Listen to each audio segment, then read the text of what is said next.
राजद्रोह यानी सेडिशन। शायद आपने ये वर्ड कई बार सुना होगा कि फला फला आदमी को राजद्रोह के मामले में अरेस्ट किया गया या किसी पत्रकार को राजद्रोह के मामले में अरेस्ट किया गया। पर एक्चुअल में राजद्रोह क्या है? क्या सरकार के फैसलों पर सवाल उठाना राजद्रोह है? अगर है तो ये कितने हद तक सही है और इस कानून में कौन से बदलाव होने चाहिए, जानेंगे हमारे इस वीडियो में।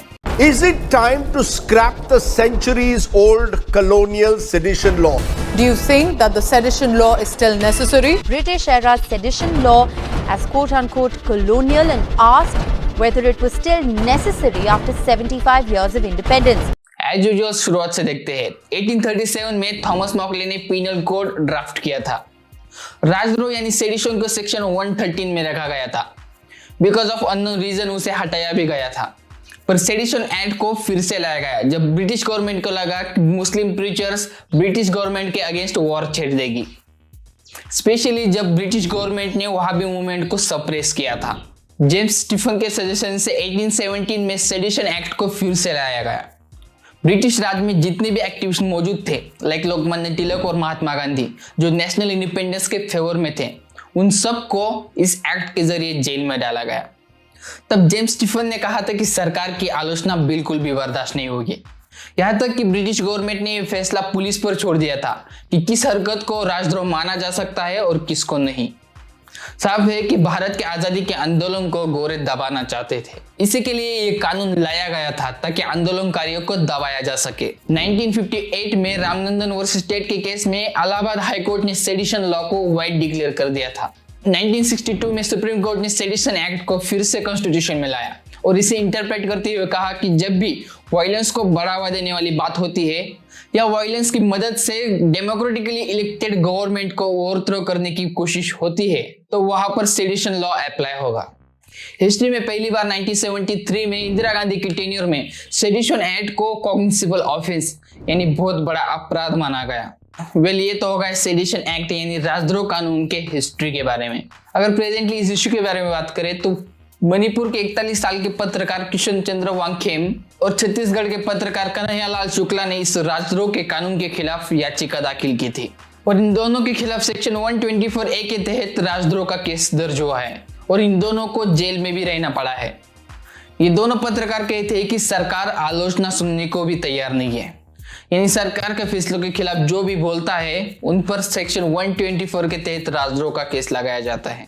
दोस्तों, ये कोई पहली बार नहीं है कि राजद्रोह का कानून रद्द करने के लिए कोई आर्गुमेंट कर रहा है। हमें आजादी मिलने के बाद भी सेक्शन 124A को क्रिटिसिज्म झेलना पड़ा है।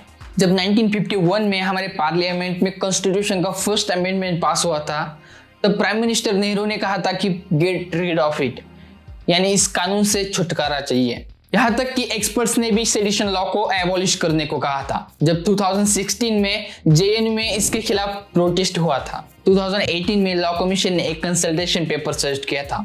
उन्होंने इसमें एक पॉसिबल अमेंडमेंट के लिए पूछा था, नहीं तो लॉ को रिपील करने को कहा था।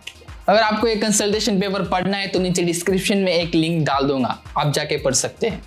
2019 के जनरल इलेक्शन में अपोजिशन पार्टी कांग्रेस ने अपने मैनिफेस्टो में लिखा था कि अगर उनकी सरकार आती है तो वो सेक्शन 124A को हटा देगी। और जब एक्चुअल में 2004 से लेकर 2014 तक कांग्रेस लेड यूपीए की सरकार थी, तब तो उन्होंने कुछ नहीं किया, बल्कि बहुत से लोगों को सेक्शन 124 के तहत अरेस्ट किया गया था। क्रिटिक्स कहते हैं कि सेडिशन लॉ कॉलोनियल एरा से चलते आ रहा है और ये बहुत आउटडेटेड लॉ हो गया है। कभी कभी तो ये फ्रीडम ऑफ स्पीच के अगेंस्ट हो जाता है। क्रिटिक्स ये भी कहते हैं कि मॉडर्न डेमोक्रेसी में इस लॉ के लिए कोई भी जगह नहीं है। और अब सवाल आता है कि ये कैसे पता चलेगा कि किसी इंसान ने राजद्रोह किया है या नहीं। पहला बोले गए वर्ड्स, दूसरा लिखे गए वर्ड्स, तीसरा साइन या कार्टून और चौथा पोस्टर या किसी और तरह का रिप्रेजेंटेशन। अगर दोष साबित होता है तो 3 साल की सजा और जुर्माना या दोनों हो सकते हैं। ज्यादा से ज्यादा उम्र कैद हो सकते हैं।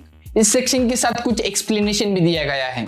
इस एक्सप्लेनेशन में कहा गया कि कोई भी व्यक्ति सरकार के फैसलों या उपायों पर टिप्पणी कर सकता है और उसमें उसका नफरत या अपमान नहीं होना चाहिए।